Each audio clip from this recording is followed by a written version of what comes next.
উত্তরাঞ্চলে নদ নদীর পানি বাড়তে থাকায় বন্যা পরিস্থিতির অবনতি হয়েছে। কুড়িগ্রামে পানি বাড়তে থাকায় প্লাবিত হচ্ছে নতুন নতুন এলাকা।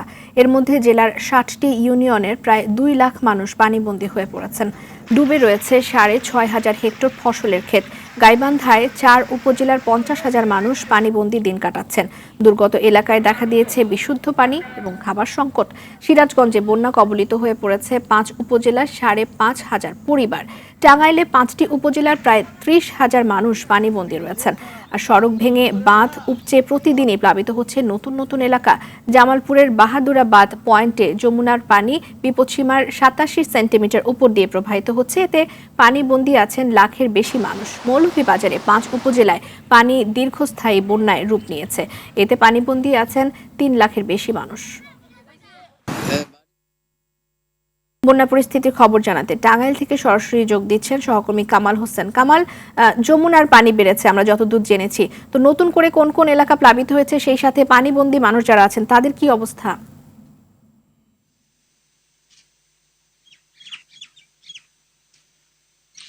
জি রেদনা, টাঙ্গাইলে বন্যা পরিস্থিতি কিন্তু সার্বিক অবনতি হয়েছে।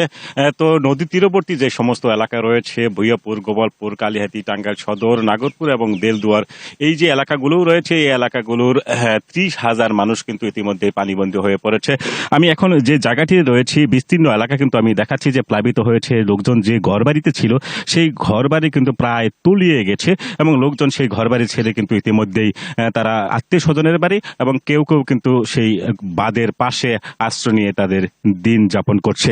তবে এখানে আমি একটি তথ্য প্রথমে দিয়ে রাখি যে এই টাঙ্গাইলে যে যমুনা নদীর পানি রয়েছে ৮ সেন্টিমিটার বৃদ্ধি পেয়ে বিপদসীমার ৩৬ সেন্টিমিটার উপর দিয়ে, ঝিনা নদীর পানি ৮ সেন্টিমিটার বৃদ্ধি পেয়ে বিপদসীমার ১০০ সেন্টিমিটার উপর দিয়ে এবং ধলেশ্বরী নদীর পানি ১৩ সেন্টিমিটার বৃদ্ধি পেয়ে বিপদসীমার ১৯ সেন্টিমিটার উপর দিয়ে প্রবাহিত হচ্ছে। মোট কথা সবকটি নদীর পানি বিপদসীমার উপর দিয়ে প্রবাহিত হওয়ার ফলে বন্যা পরিস্থিতির ক্রমে কিন্তু অবনতি হচ্ছে।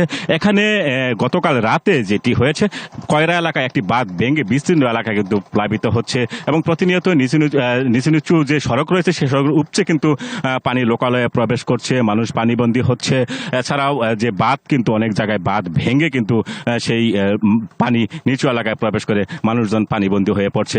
সকালে আমি যেটি জেনেছি যে দেলদুয়ার এলাকায় কিন্তু যে একটি বাঁধ কিন্তু ভেঙে নিচু এলাকা প্লাবিত হচ্ছে। আমি পানি উন্নয়ন বোর্ডের সাথে কথা বলছি, তারা যেটি জানিয়েছেন যে আগামী ৯ জুলাই পর্যন্ত টাঙ্গাইলের যে পানি বৃদ্ধি যে সমস্ত নদী রয়েছে সেই সকল নদীর পানি কিন্তু বৃদ্ধি অব্যাহত থাকবে এবং ৯ তারিখের পরে পানি কিন্তু কমা শুরু হবে। আমি কৃষি অধিদপ্তরের সাথে কথা বলেছি, তারা যেটি জানিয়েছেন যে ইতিমধ্যে আউশ, পাট, তিল এবং সবজি সহ ৫,০০০ হেক্টর জমির ফসল কিন্তু ইতিমধ্যে পানিতে তলিয়ে গেছে এবং ৫০টিরও বেশি পুকুর রয়েছে, সেই পুকুরের মাছ কিন্তু ইতিমধ্যে ভেসে গেছে। তবে এখন পর্যন্তও কিন্তু যে বন্যা কবলিত লোকজন রয়েছে শুকনো খাবার এবং বিশুদ্ধ পানির তীব্র সংকট কিন্তু দেখা দিয়েছে।